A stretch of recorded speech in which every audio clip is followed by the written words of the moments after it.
Eagle Community Television presents Community Connection with your host, Mike Cooper. Hello and welcome again to Community Connection from Eagle Community Television, our community connected. Thanks for watching, and thanks to our producer, Jeff Durall.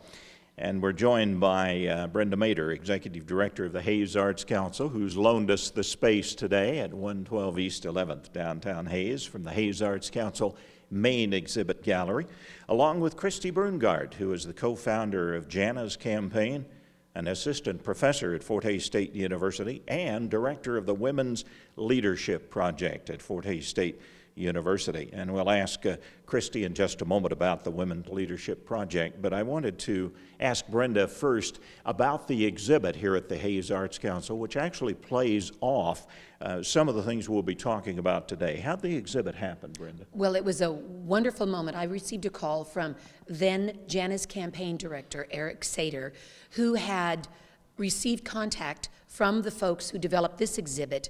It had already been done and shown in Namibia, where gender-based violence against women in particular, is quite profound. And a group over there, a committee, Victims to Survivors, did an art competition, did a curatorial project, excuse me, which this results in, and they had it over there to raise awareness about gender-based violence. They had heard Eric Sater speak at a very special conference in Uganda and remember Jana's Campaign. So unbeknownst to Eric, he had this contact with them. They contacted Eric already later last summer. Eric contacted me and said, hey, I've been contacted, I've looked at this, it's an art exhibit. Do you think there's something we could do? Would you be interested? I said, absolutely. And so we started talking, and although there was a space available for the fall where it would have been just the Namibian exhibit without some of the extra accoutrement that developed, and I could have done it, I said, you know what would even be more powerful is what if we wait till February? I also have a spot there that I think I could make work, and with February supposedly being the month of love, Valentine's and hearts, and isn't life wonderful, and knowing that this is the other side of love, hence the name In the Name of Love. So much of gender-based violence, violence against women, does often happen in the name of love. You know, if I didn't love you so much, you wouldn't make me so mad, and I wouldn't do these things. Or, he loves me, so, and I know that, so no, he's going to get better. Whatever it might be. But so often it is the face of love for way too many people, the face of love, and also then the double entendre. In the name of love, we need to be willing to do whatever we can, even if it's just opening a gallery and putting up an exhibition. And so whatever those mean. So in the name of love, with that double entendre, during this month, I think increases a heightened sense of awareness because it takes us out of that sort of rose-colored glasses world and view of love.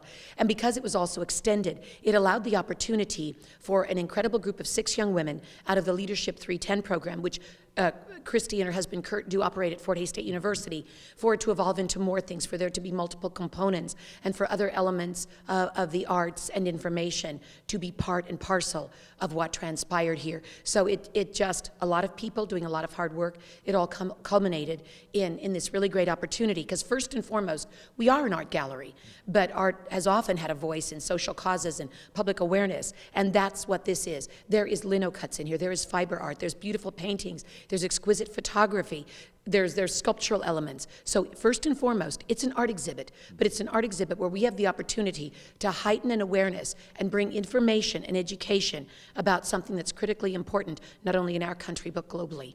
Well, and with the international scope of the exhibit in the main gallery, you were able to bring in some local talent as well to display artwork. We were, and again, predominantly at the efforts, because of the efforts of that Leadership 310 group of women. And there are 3 pieces of work in here that were brought over from China by the mother of one of the students. She is an international student from China. Her mother brought over 3 pieces that some friends or acquaintances said, we want to do this and have a presence there, have a face there. So there is 3 pieces by Chinese individuals here. There is also a young woman who's in the MFA program at the university who is from Jordan, originally from Palestine. She's here for her MFA, but a lot of her work for a long time has been focusing on women's rights and women's advocacy, because it's it's not pretty in the Middle East either. In fact, she related some horror stories just about the culture and what's allowed and what can pass and what can happen to women in certain circumstances, whether it's because of honor killings or just the women's role in the culture. And so Diala has created some wonderful pieces which we were able to use here in the exhibition as well. And in addition, there are 2 pieces from 2 TMP high school students. Their director, Angie Pauls, their instructor. Those are here. And also 5 amazingly powerful posters that were a result of the American Democracy Project, which works in tandem with the graphic design program at the university.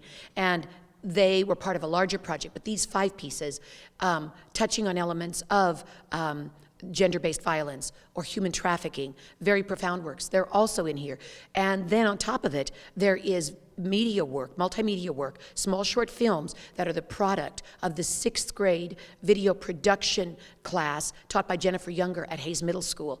And they cover the gamut of very sweet, very naive concepts about relationships and getting along and love to some pretty profound things. And we have that running on a television in the Founders Gallery in conjunction with some other things that are back there, with some art that's back there, as well as information on both the Options Program and Jana's campaign, which Christie is going to talk a little bit more about.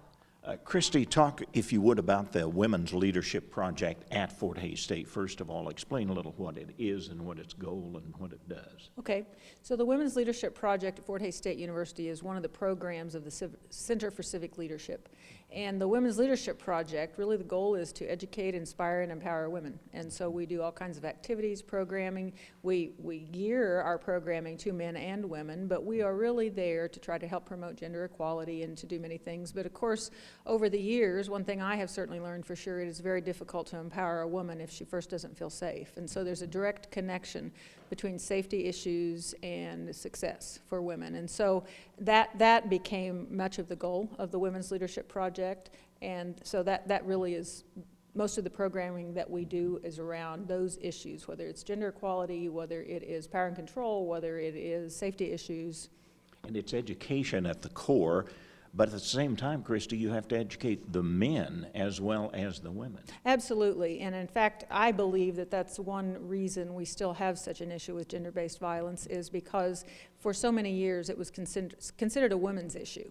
And so women were working to try to reduce it. And actually it's a men's issue, a women's issue, it's a family issue. And it's a community issue. And so it is something that we are really working to try to educate everyone. This display at the Hays Arts Council, which will be up through early March, really is a natural fit, isn't it, for the work of Jana's campaign? It really is. So Jana's campaign, our work is about prevention and education, anything to do with gender-based violence. We do not provide victim services. That's not part of our plan to want to provide victim services, but we do believe there needs to be much more done in terms of prevention and education. And so anything that we can do to help raise awareness of gender-based violence, that's what we want to do, whether it's on our Fort Hays State campus, whether it's here in this community, across the state, or now even across the world. Of course, there was a big grand opening for this exhibit at the Hays Arts Council a few weeks ago, and the exhibit will be up through early March. Brenda, in seeing the exhibit that we've been able to view today, it's powerful, and I don't know what words you'd like to add. It's troubling, and yet through art, it portrays something that words cannot do. That's the real value and significance of art in our lives. Absolutely. Whether it's a novel that we read or songs that we listen to or a movie that we see, art evokes emotion. And sometimes those emotions are good and uplifting and positive, and sometimes they may be things to shake us out of our slumber and give us a look inside of a reality or a fantasy or just the beauty of the world around us. And as I said, the art that's in here is good art, first and foremost. Any of these pieces could be a standalone, separate element of, like, say, our Smoky Hill exhibition. But this collective was created for a specific purpose and an intent. And as you've seen with Jeff's shots and production things here, it's not like, ugly and gruesome and really dark and disturbing. It is when you encase yourself in it, but it's not like this is some salacious kind of an exhibition. And that's what I want people to know. They're not going to be hit in the face with, it's like, no, you need to be drawn into these. When you look at them, when you take a little time, like the quilt created by women and children from a victim shelter, it's a beautiful quilt. So much of what is in here does have affirming aspects as well as bringing you into the idea of just an awareness. And so in conjunction with every one of the pieces in here, there is information which came from a catalog, because this exhibit was at the United Nations facility in Geneva, Switzerland, for a major conference before it came here. So it's been in Namibia, Africa, Geneva, Switzerland, in conjunction with a UN project, and in Hays, Kansas. And I also want people to be aware, as we were talking about this being an issue about human beings, this is a humanitarian issue, not a women's issue or a men's issue. And in fact, half of the artwork that's in this gallery right now was created by men, Namibian male artists. And so it's about awareness. It's about just allowing yourself to be open to the information, and as human beings, knowing that at least we need to be aware and to be talking. Some people are more capable and are able and have the resources to also facilitate serious change. We're here to say change needs to happen because this is what's going on. Christie, you told us earlier about a rather striking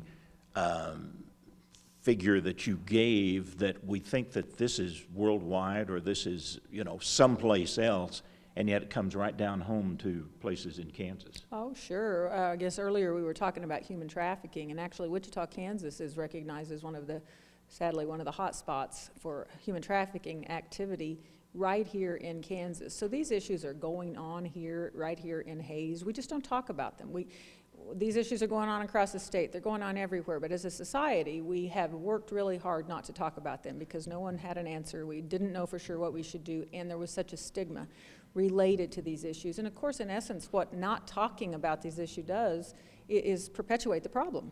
And so the more we talk about this, the more we have this out in the open, the more people will stand up and say, oh, no, no, that's not cool. You can't do that. No, that's not good. We'll have more effective bystanders than we have now. But right now, most people still think, oh, that's a family matter. I'd better stay out of that. And that's a problem. And for us in Jana's campaign, that's really what our goal is we're going to talk about this, and we want everyone else to as well. Well, and as I told you earlier, I'm in awe of the work that you and Kurt have done through Jana's campaign to heighten awareness, ongoing efforts in education at all levels, not only adult education, but young people as well, to heighten the awareness because the education is such a vital part of this.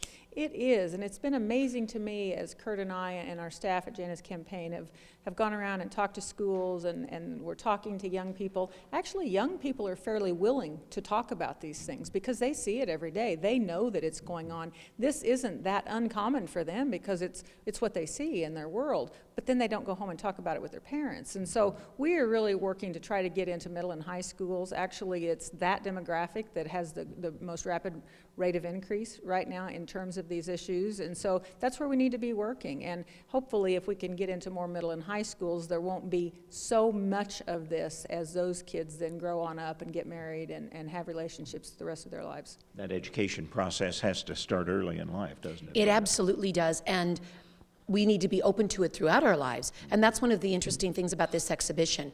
In part, some of the information text panels were the result of the women in the 310 leadership class. So there's information about the situation in general, and there's a lot of detailed information with the pieces in here. And there's also statistics and information pieces in conjunction, because as we mentioned, we were talking earlier, human trafficking is second in global illegal activity, only to drugs. And it's a profound problem.